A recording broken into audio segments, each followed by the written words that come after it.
உங்கள் அனைவருக்கும் என்னுடைய வணக்கத்தை தெரிவித்துக் கொள்கின்றேன்.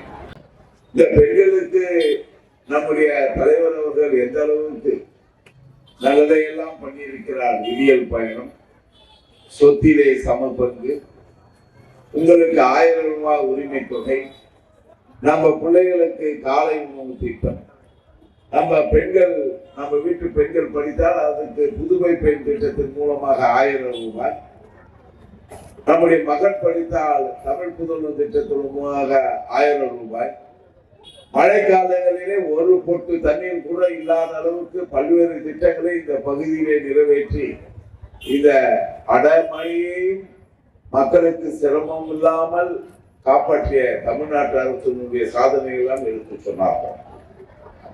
இதையெல்லாம் நீங்கள் நினைத்து பார்க்க வேண்டும், சிந்தித்து பார்க்க வேண்டும். யாரோ தற்கூரி என்று சொன்னார்கள். நாம் அதிகமாக நம்முடைய தலைவர் கூட அவரை பற்றி அதிகமாக பேசுவதில்லை. ஆனால் நேற்றைய தினம் அவர் நடத்திய கிறிஸ்துமஸ் விழாவிலே ஆற்காடு நவாப் என்ற இளவரசர் ஒரு கருத்தை எங்கே அவருக்கு எதிரே உண்மை கருத்தை சொல்லியிருக்கிறார். அவரால் அழைக்கப்பட்டவர், அந்த மேடையிலே பேச வைக்கப்பட்டவர் என்ன சொன்னார் தெரியுமா?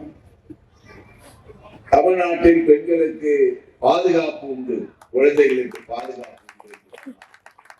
அந்த தைரியம் உண்மையிலேயே ஆற்காடு நவாப் இளவரசருக்கு இருக்கிறது. உண்மையை சொல்லக்கூடிய தைரியம் வேற ஒரு மேடையிலே சென்று உண்மையை சொல்லி இருக்கிறார்.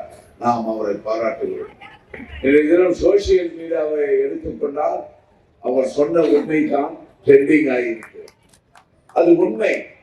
முகம் எழுதி போய் அங்கே உட்கார்ந்திருந்த முகங்களை நான் எல்லாம் பார்த்தேன். என்னடா நாம் அழைத்து வந்து நமக்கு சாதகமாக நம்மை பாராட்டி பேசுவார் என்றால் என்று நினைத்தால், நமக்கு திமுக தான் எதிரி என்று சொல்கிறோம், அரசியல் எதிரி என்று சொல்கிறோம். அவரை பாராட்டிவிட்டு இளவரசர் செல்கிறார் என்று முகம் எழுதி போய் அந்த கற்கூரி கட்சியினர் எல்லாம் இருப்பதை நீங்கள் பார்த்திருப்பீர்கள். அந்த அளவுக்கு எல்லோரும் மதிக்கக்கூடிய, நம்பக்கூடிய, எல்லோரும் ஆதரிக்கக்கூடிய ஒரு இயக்கமாக இந்த இயக்கம் இருக்கிறது. இந்த இயக்கத்திற்கு நன்றாக சொன்னார் சிவாஜி கிருஷ்ணமூர்த்தி. 75ஆம் ஆண்டு விழாவை தலைவர் நம்முடைய தளபதியார் நடத்திவிட்டார். இதனுடைய 100ஆண்டு விழாவை நம்முடைய இளைய தலைவர், வருங்கால தலைவர் உதயநிதி ஸ்டாலின் நிச்சயமாக நடத்துவார் என்று சொன்னார்.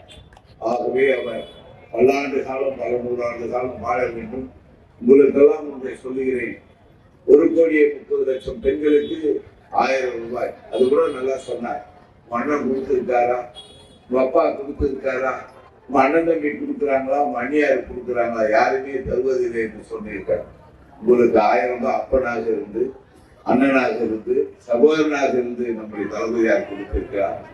இந்த 1000 நாளை 1500 ஆக்கலாம் அல்லது 2000 ஆக்கலாம். ஆனால் அதிமுக ஆட்சியோ பிஜேபி வந்தாலோ சத்தியமா நிறுத்தி போடுவா, பணம் கிடைக்காது.